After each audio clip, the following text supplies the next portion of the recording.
Headlines के प्रायोजक हैं टफ ऑन टीएमटी। अब इंडिया बनेगा extra tough. Electronics item, dam room furniture, आकर्षक फैंसी लाइट्स पर धमाकेदार ऑफर के लिए जल्दी पहुंचे प्रदीप सेल्स, मकतपुर रोड, गिरिडीह। हड्डी, नस एवं जनरल बीमारियों के इलाज में ना करे विलंब। पहुंचे पार्वती हॉस्पिटल, पता कॉलेज मोड़ के निकट, रेलवे ओवरब्रिज के पूर्व की ओर, सीहोडी, गिरिडीह। पिछले 100 वर्षों से आपके भरोसे का साथी काजिम अली हार्डवेयर, सोमानी के एक्सक्लूसिव शोरूम के साथ सभी प्रकार की टाइल्स, मार्बल, ग्रेनाइट और सैनिटरी आइटम विक्रेता। पता करबला मैदान के सामने, बरवाडी, गिरिडीह। अनीता इलेक्ट्रिक स्टोर लेकर आए हैं ऑफर ही ऑफर। खरीदारी के लिए आज ही पहुंचे, पता बाभन टोली मोड़, गिरिडीह।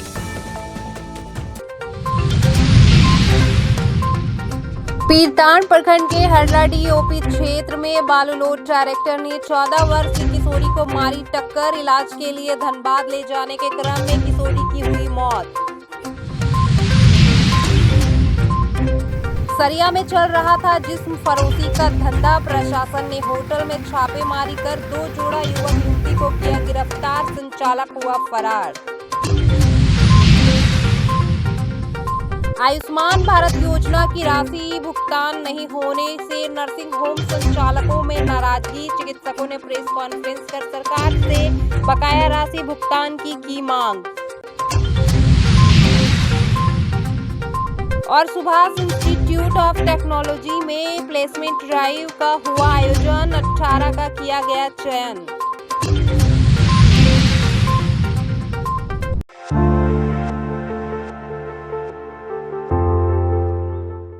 गिरिडीह जिले के पीरटांड प्रखंड के हल्लाडी ओपी क्षेत्र में अवैध बालू रोड ट्रैक्टर ने मॉर्निंग वॉक पर निकले 14 वर्षीय किशोर को कुचल दिया। घटना के बाद आनन फानन में गंभीर रूप से घायल किशोर को धनबाद ले जाया गया, मगर तब तक उसकी दर्दनाक मौत हो चुकी थी। मौके पर चिकित्सक द्वारा उसे मृत घोषित कर दिया गया। मृतक पीपरा डी निवासी प्रशांत कुमार था। घटना के बाद स्थानीय लोगों ने सड़क जाम कर दिया। ग्रामीणों का कहना है कि अवैध बालू लोड ट्रैक्टर नाबालिग और शराबी चलाते हैं। यही वजह है कि आज बच्चे की मौत हो गई। जाम की सूचना पर पुलिस मौके पर पहुंची और सभी को आश्वासन देकर जाम हटवाया।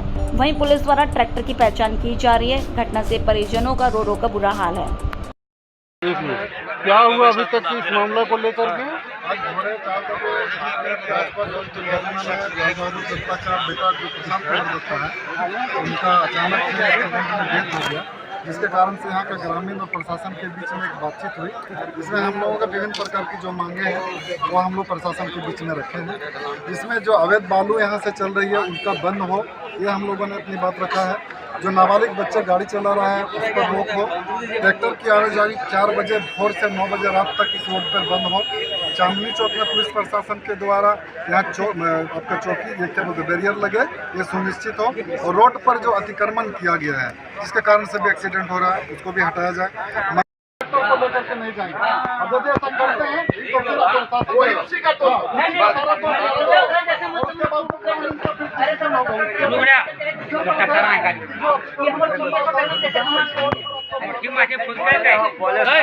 सारे लोग सुन रहे हैं।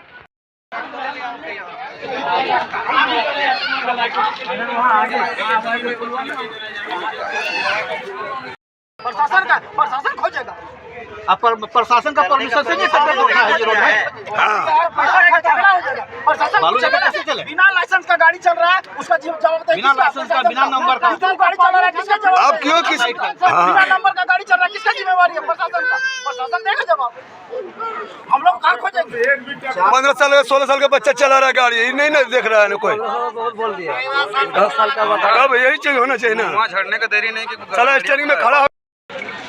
इस पर क्या निर्णय हुआ सर? ये जो घटना घटा हरला चांदनी चौक के पास जो अभी एक रोड एक्सीडेंट हुआ रहता है 4 बजे हुआ है। इस मृतक के परिजन और स्थानीय ग्रामीण मुआवजा एवं अन्य मांग को लेकर धरना किए थे। इसमें एक ग्रामीणों के साथ जो वार्ता हुई है उसमें कुछ मांग जो था उस पर हम लोग विचार किए हैं और एक समर्थन बनाया है। इसमें मुख्य रूप से था कि जो लोग अवैध रूप से बालू का परिवहन कर रहे हैं इसको कंट्रोल किया जाना है। और बहुत सारे नाबालिग बच्चे जो बिना लाइसेंस के ट्रैक्टर में नंबर भी नहीं है और हेडफोन वगैरह लगा के चलते हैं, तो ये बंद होना चाहिए। ये पूर्णतः हम लोग इसको बंद करने का प्रयास कर रहे हैं। और एक बैरियर जो चांदनी चौक के आमगढ़ के बगल में लगाना है, यहाँ पर लगाया जा रहा है, आज ही लग जाएगा। और वो लोग जो मांग किए हैं कि हम लोग का ये सड़क के दोनों ओर जो अतिक्रमण है अस्थायी रूप से इसको हटा दिया जाए, तो लोग आश्वस्त किए हैं कि अगला कमिंग जो थर्सडे है तब तक हम लोग कर इसको हटा लिया जाएगा।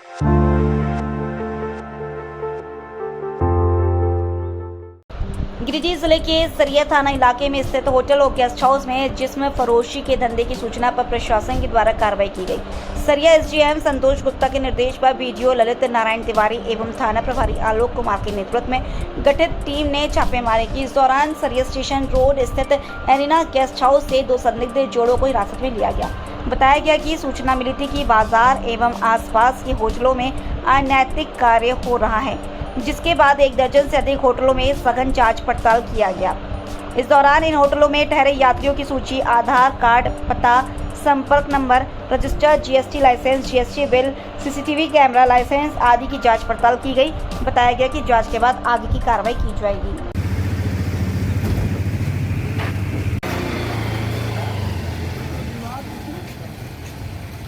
अरे नीचे खोलवा ना जरा, रूम चाहिए।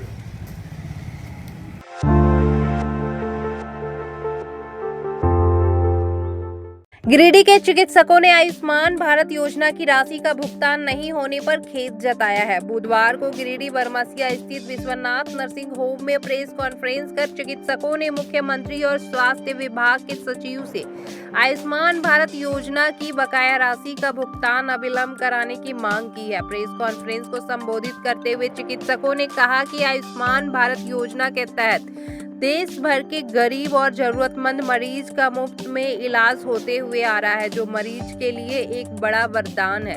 लेकिन पिछले 10 महीना से निजी अस्पतालों को बहुत सी समस्याओं का सामना करना पड़ रहा है। कहा कि सरकार की ओर से पैसे का भुगतान नहीं होने से मरीजों का इलाज करने में काफी परेशानी हो रही है। डॉक्टर ने बताया कि 212 अस्पतालों को पिछले 10 महीने से भुगतान नहीं मिला है। इसके कारण अस्पतालों को चलाना मुश्किल हो गया है। बताया गया कि ज्यादातर मरीज आयुष्मान भारत योजना के तहत इलाज कराते हैं। निजी अस्पताल आयुष्मान भारत योजना कार्ड से मुफ्त में मरीज का उपचार होता है, लेकिन पैसे का भुगतान नहीं होने से इलाज में बड़ी समस्या सामने आ गई।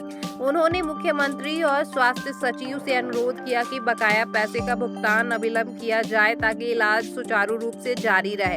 मौके पर डॉक्टर एसके डोकानिया, डॉक्टर आजाद खान, डॉक्टर रितेश सिन्हा, डॉक्टर उत्तम जालान, डॉक्टर अरविंद कुमार, डॉक्टर नीरज डोकानिया आदि मौजूद थे। आदरणीय मुख्यमंत्री जी श्री हेमंत सोरेन और हेल्थ मिनिस्टर एवं चीफ स्वास्थ्य सचिव से अनुरोध करूंगा कि कृपया इसमें संज्ञान लें और इस योजना के तहत जो पेमेंट नहीं हो रहा है उसको शीघ्र अतिशीघ्र पेमेंट करवाने का। आज की प्रेस विज्ञप्ति हम लोगों ने इसलिए बुलाया है ताकि हम मीडिया के माध्यम से सरकार को और जनता, जो झारखंड की जनता है, उनको बता सके कि झारखंड की स्वास्थ्य सेवा किस चीज़ों से अभी जूझ रही है। यहाँ पे आयुष्मान भारत के तहत, आयुष्मान मुख्यमंत्री योजना के तहत जो इलाज किया जा रहा है उसका पेमेंट पिछले काफ़ी महीनों से, लगभग 1 साल होने को आया है, नहीं हो पा रहा है, जिसके वजह से बहुत सारे अस्पताल बंदी के कागार पर आ चुके हैं।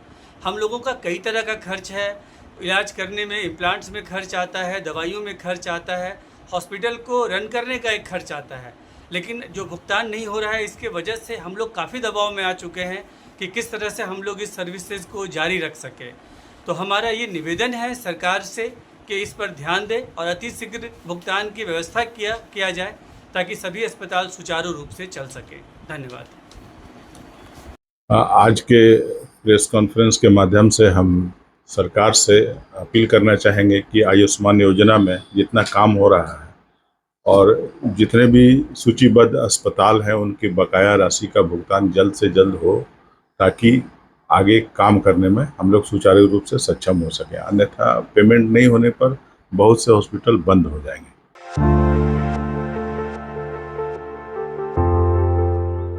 मुफस्सिल थाना क्षेत्र के टीको डी में जमीन विवाद में चल रहे रंजिश के बीच घर में घुसकर पिता पुत्र के साथ मारपीट का मामला सामने आया है। मारपीट की इस घटना में चोटिल पिता पुत्र का इलाज सदर अस्पताल में चल रहा है। इस संबंध में घायल भेकलाल साव ने मुफस्सिल थाना में लिखित आवेदन देकर मारपीट की शिकायत करते हुए दोषियों पर कार्रवाई की मांग की है। इस बाबत भेकलाल साव ने बताया कि मुफस्सिल थाना क्षेत्र के विश्वास डी में वो लोग का देवचंद साहब, सुनील साहब आदि से पुराना विवाद चल रहा है। इसी बीच मंगलवार की शाम करीब 6:30 बजे वे लोग कुछ अन्य के साथ मौके पर पहुंचे और घर में ताला लगाने लगे।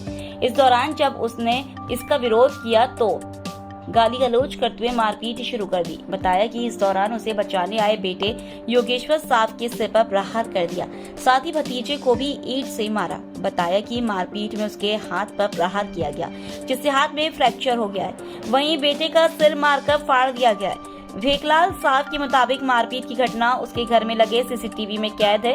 उसने पुलिस प्रशासन से जांच कर दोषियों पर कार्रवाई की मांग की है। वहीं मारपीट के इस मामले में दूसरा पक्ष खबर लिखे जाने तक सामने नहीं आया है।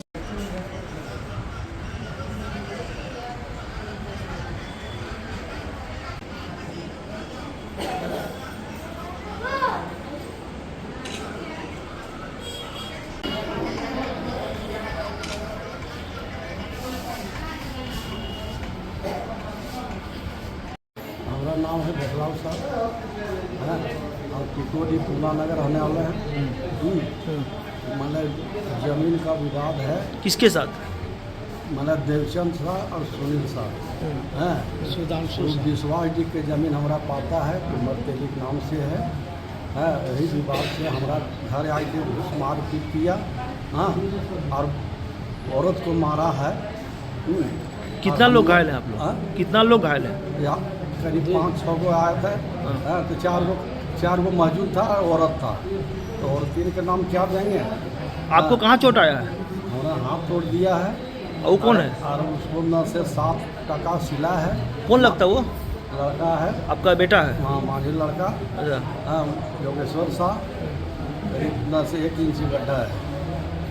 यही मामला से इन लोग झगड़ा किया है। तो वो लोग जो आए हुए थे हमारा सीटी कैमरा लगा हुआ है, सीटी कैमरा में मौजूद है। नहीं, वो लोग जो आए थे हथियार के साथ आए थे क्या? हाँ, हथियार। क्या चीज़ से मारा है? ये हाथ मारा है रड से। अच्छा। और उसको मारा भगवा टांगे से।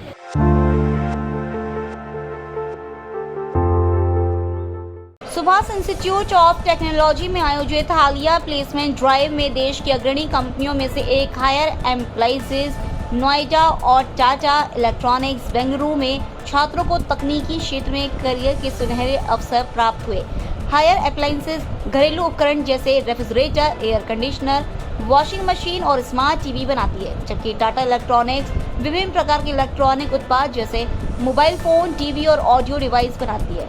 इस प्लेसमेंट ड्राइव में हायर एम्प्लाइजेज और टाटा इलेक्ट्रॉनिक्स ने विशेष रूप से मैकेनिकल और इलेक्ट्रिकल इंजीनियरिंग के छात्रों का साक्षात्कार लिया। कंपनी के एचआर प्रतिनिधियों ने छात्रों के तकनीकी ज्ञान और व्यवसायिक कौशल की सराहना की। संस्थान के निदेशक डॉक्टर विजय सिंह ने कहा, इस तरह के औद्योगिक सहयोग से हमारे छात्रों को न केवल नौकरी बल्कि व्यवहारिक सीखने का अवसर भी प्राप्त होता है, जिन्हें तकनीकी प्रशिक्षण के साथ साथ भविष्य में दीर्घकालिक रोजगार की संभावनाएं मिलेंगी। विभाग प्रमुख राहुल कुमार और मुकेश कुमार ने कहा कि हायर एम्प्लाइजेज और टाटा इलेक्ट्रॉनिक्स के बाद यूफ्लेक्स जैसी कंपनियों का संस्थान में प्लेसमेंट ड्राइव का आयोजन होगा।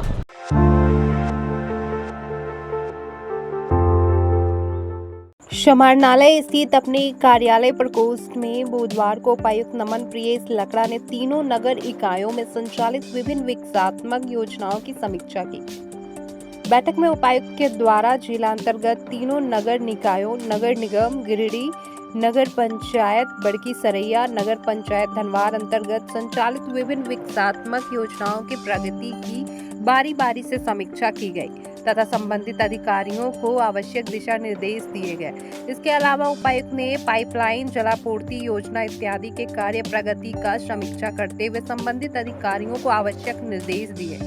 उपायुक्त ने सभी नगर निकायों के अधिकारियों को अपने अपने क्षेत्र अंतर्गत किए जा रहे कार्यों की निरीक्षण करने के निर्देश दिए। उपायुक्त ने तीनों नगर निकायों क्षेत्र अंतर्गत किए जा रहे कार्यों से संबंधित पूर्व में किए गए बैठक में दिए गए दिशा निर्देशों की समीक्षा करते हुए कार्य प्रगति की जानकारी प्राप्त की तथा योजनाबद्ध तरीके से कार्य करते हुए लंबित कार्य को जल्द से जल्द पूर्ण करने के निर्देश दिए। बैठक में उपस्थित बगोदर विधायक नागेंद्र महतो ने भी नगर पंचायत बड़की सरैया में कार्यान्वित एवं संचालित योजनाओं से जुड़ी समस्याओं की ओर उपायुक्त का ध्यान आकृष्ट कराया तथा संबंधित अधिकारियों को समय समय पर क्षेत्र भ्रमण कर योजनाओं की भौतिक स्थिति की जानकारी प्राप्त करने की बात कही। उन्होंने कहा कि ये सब योजनाएं आम जनों के लिए है और इसका लाभ भी आम जनों को पहुंचाना ही हमारी पहली प्राथमिकता होनी चाहिए।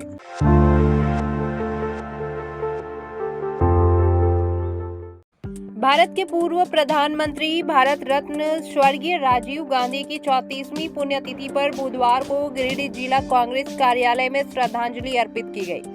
मौके पर नेताओं और कार्यकर्ताओं ने उनकी तस्वीर पर माल्यार्पण कर श्रद्धा सुमन अर्पित किया और उनके द्वारा किए गए राष्ट्रहित के कार्यों को याद किया। श्रद्धांजलि सभा को संबोधित करते हुए जिला कांग्रेस कमेटी के कार्यकारी अध्यक्ष सतीश केडिया ने कहा कि भले ही पूर्व प्रधानमंत्री स्वर्गीय राजीव गांधी का कार्यकाल सिर्फ 5 वर्षों का रहा, मगर बहुत कम समय में उन्होंने देश के लिए जो किया वह आज किसी भी राष्ट्राध्यक्ष के लिए अनुकरणीय है।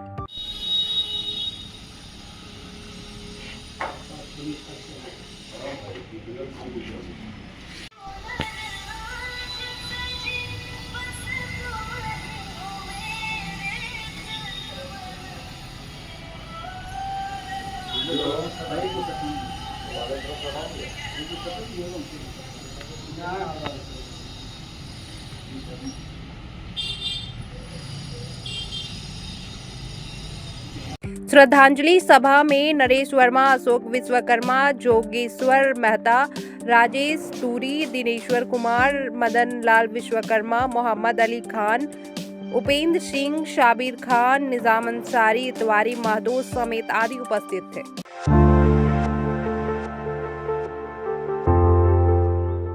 गिरिडीह में मौसम के मिजाज ने बुधवार की दोपहर में करवट ली और झमाझम बारिश से मौसम सुहाना हो गया। मौसम में बदलाव से लोगों ने गर्मी और उमस से राहत की सांस ली। गरज के साथ जोरदार बारिश से मौसम कूल हो गया है। गौरतलब है कि आज सुबह से ही तीखी धूप, गर्मी और उमस से लोग परेशान थे। दोपहर से पहले तक सूर्य की तपिश के कारण लोग घर से बाहर निकलने से परहेज कर रहे थे। इसके बाद आसमान में काले बादल छाने लगे, हल्की हल्की हवाएं चलने लगी। इससे लोगों को थोड़ा सुकून मिल रहा था। देखते ही देखते मौसम का मिजाज बदला और आंधी तूफान के साथ जोरदार बारिश होने लगी। इस दौरान बादल भी गरजे।